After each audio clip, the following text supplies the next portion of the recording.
Good evening, this is woodblock printmaker Dave Pohl here in my Asakusa workshop with a small update video this evening. We're not looking at the Great Wave this time. The next episode in that series should be ready next week or thereabouts. This one is about some much smaller prints, our upcoming Portraits Set number 2. For those of you who don't know about it yet, every year Jed, Henry and I do a set of subscription prints with a new one coming off the blocks and being sent to subscribers every month during a calendar year. Our subscription series a couple of years back was a set we called the Ukiyoe Heroes Portraits. It was a mix of iconic games and a few lesser known, and as though it was an experiment for us, it was, could we really create fully featured, interesting designs in a really small circumscribed space? We were very happy with the way it turned out. It was very popular that year, and it's remained so popular since then that Jed and I decided a couple of months ago that we would do it again for our next set for 2016. We're going to follow the same portrait concept with a matching physical appearance and layout. Jed and I will select 12 game-related characters to portray, and for each one he will create one of his unique portraitures, working to fit the person or character into the ukiyo-e framework. The prints will range from 6 to 12 colors or thereabouts, and will of course be printed on the only kind of paper we have ever used here at Mokuhankan, the Echizen Hosho Washi from Living National Treasure, Mr. Ichibe Iwano. Each print will be embossed with the name of the carver and printer. Now, for the original portrait set a couple of years ago, I alternated with our young craftswoman Noriko Kawasaki for the carving. This year, I've cut the blocks for the first one, this Shovel Knight, because she was still busy doing the last page of the Henry manga book at that time. But for the rest of the year, she will probably be doing most of these by herself. They'll be printed in batches by our main 4 printers, Shinkichi Numabe, who works in his own workshop in the Yoshida building, and then the 3 main printers we have here, Yoko Ishikawa, Miyashita Ayumi, and our newest printer, Chiharu Kanai. This last week, Chiharu-san is doing her own batch of this, so I had a chance to catch some video while she was doing it. Let's go take a look. I guess I haven't actually introduced Kanai-san yet in one of these videos. She came to us last October to specifically work on the Henry manga project. She had 4 years of training at another workshop, a major workshop.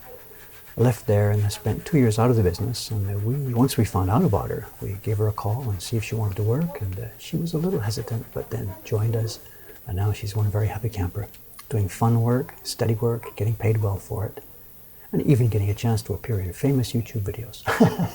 I had to twist her arm to come in this one.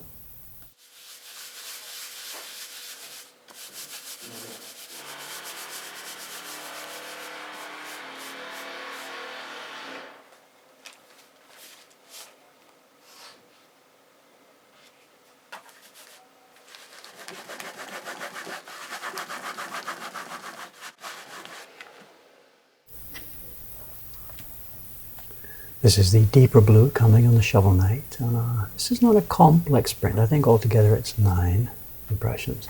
This is the one that gives the printers the most, I can't say trouble because they're professional printers. This is the one that causes them the most care and attention.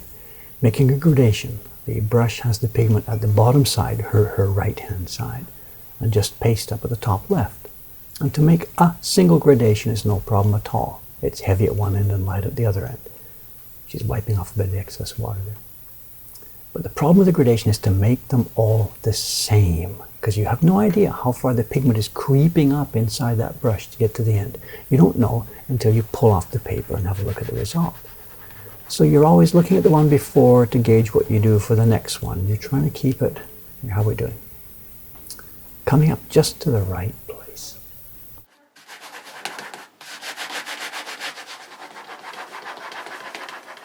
Working with Kanai-san most days is Miyashi-san. She's been with us for 4 years steady. She's been in a number of our videos before. And what she's doing today is she's printing a couple of 100 copies of this year's New Year's card, which we're going to be sending to a great many of our collectors and fans. And please don't be disappointed here, because it isn't New Year's yet, and we're not allowed to show you this picture. So I think she's going to pull it off, and it's about time for me to cut the video just at that point. Now, I have something interesting to show you. We have a bit of a twist on this particular print. A few days ago, just before the initial batch of 200 sheets came back from Numabe-san, I couldn't procrastinate any longer, and I had to finish up the carving on the final block in the set. How can that be? Still carving while the printers have already started working? What's going on here? The block I carved was this one, and we have now begun printing it. But as you can see, even though we're already using it, there's no pigment residue remaining on the block. That's because this is a block for printing what we call shomen-zuri, the front rubbing technique. And here's how it works. You've seen all these videos of making prints before. You know, I've got the wood block, we splash pigment on it, the paper goes face down and gets rubbed on the back with the tool, resulting in a wood block print. This is different. To make shomen-zuri, we print all the colors first, then we dry the paper. Then, taking this block, we put the print on face up and rub the tool, the barren tool, over those places that have a carved pattern underneath. What do you get when it's done? This might be a bit difficult to show you. It depends on the paper being held at exactly the right angle. The action of our barren tool on the front of the paper leaves a shiny impression, one that matches the carved areas on the block underneath. We have used this technique to add a pattern to the knight's armor. This won't show at all in the scans on the website, but once you get the print in hand and turn it to catch the light reflecting, bingo, you'll see the pattern clearly. So where do we stand with this new series just now? At this point here in late December, we have the January design, the Shovel Knight, pretty much printed and ready for wrapping and shipping. The second one, a squid with splashes of bright color, is at the proofing stage. We're still trying to work out actually what colors to use for the final version. The third one, we've got the key block carved. I've done the color separations and Kawasaki-san is now carving the color blocks. The fourth one, yeah, Jed's given me a good idea for that. He's given me an interesting idea for this. He has the idea that he wants to do an adaptation of a pair of characters, a very small human and a very large creature of sorts, from a game that hasn't actually been released yet. I'm not quite sure if he's crazy there or what, but we're going to take this idea and see where it leads us. As to what will follow, I haven't the slightest idea, nor does Jed at this point. We've already received a ton of suggestions, of course, and we're always ready to consider fresh ideas. If your idea just happens to cross Jed's focus at the time he's sitting down to think about the next plan, then you might get lucky. Send us your thoughts. I really hope you will consider subscribing to this print series. The monthly price is extremely reasonable for prints of this quality, and when you consider how long they last, upwards of 200 years or more, they're a wonderful value. I'll put a link to our information page on the YouTube page for this video. Now, I can't talk about our plans for the upcoming year without even mentioning the status of the current subscription series, the Henry manga book. The update is simple. On December 1st, we published the last of the set of 12 individual print designs. And over the past couple of months, printer Kanai-san, who you saw a few minutes ago, has printed the entire set of doubled book pages. Here's a few of them here. And we are now folding and gluing things together. You can sort of see how it's going to work. There's 2 pages on each one. They get folded back, they get lined up side by side, and then of course sewn to the back side. I haven't got an actual book ready yet, but here's the deck all together.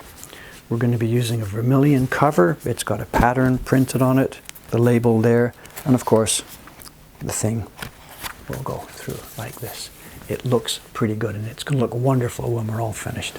Subscribers, please hang on just a little bit. It'll be on the way quite soon. Now, a lot of you have been asking about our YouTube plans. Here's what's in store.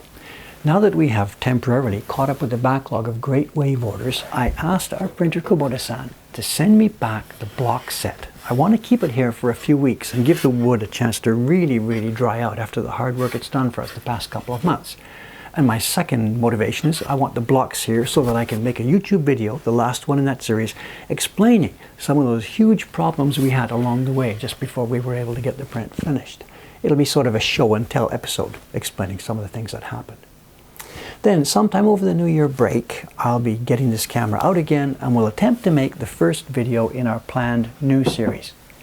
We've learned that video is very important to our fans and collectors, and we are going to try to bring you something that we hope is a good balance of interest and being informative.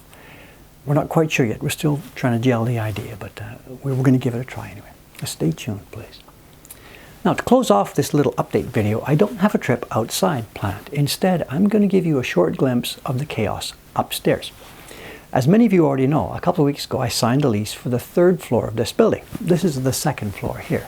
And staff member Lee-san, who built the furniture you see right here around me, has been hard at work gutting the space up there and beginning to build our new printer's workroom. We have room for 2 printers here. We're now going to have room for 4 more upstairs. Let's take the camera upstairs and take a quick peek at the noise and dust. Thank you for your support of our work. I'll see you soon for that Great Wave update. Good night, everybody. As you can see here, the entrance to the 3rd floor is right at the very back of our printer's room on the 2nd floor. And we have to say right away that this is not really going to be a space that customers are going to be accessing. This stairway is dark. Well, we can put lights on it, but it's dark, narrow, steep.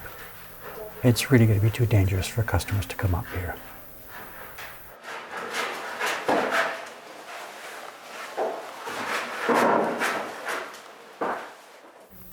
That's the view towards the front of the building where Lee-san and Kanai-san are getting ready for the printer's room. Back here at the end, it's chaos. There used to be a bathtub and an old sink here. This is the area where we'll make a kitchenette, and we'll be doing our sizing here once we get this part all cleaned up. The middle room, which I'm walking into now, will be actually a sort of a staff room. We'll have a loft. There'll be a bit of an office in here. This all comes much, much later. But it's the front room that's got our attention right now. It's going to be a room for 4 printers here. Hi guys, how's it going? いいですか? おはようございます。どうですか?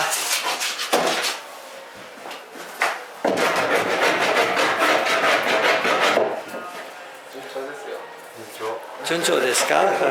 明日まで使えますか? この部屋。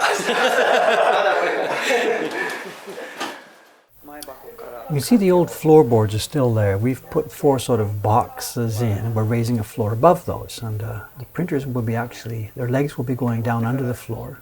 Lee-san is mimicking how the printing motion will happen there. This was shot later in the evening, and you can now see how the floor structure is going to work with those bins sunk into it. Now, during the afternoon, I went out onto the balcony to have a look. And our 2nd floor balcony is blocked by our big Baron sign, but up here it's wide open, and we're going to keep it wide open. We want good light in that room. And up to the east, on a beautiful day, we see the sky tree. Beautiful at night, too. Down below, it's the famous Ukiyoe, very quiet this afternoon. It was, I think, a Monday afternoon. Over to the donkey building at the far end.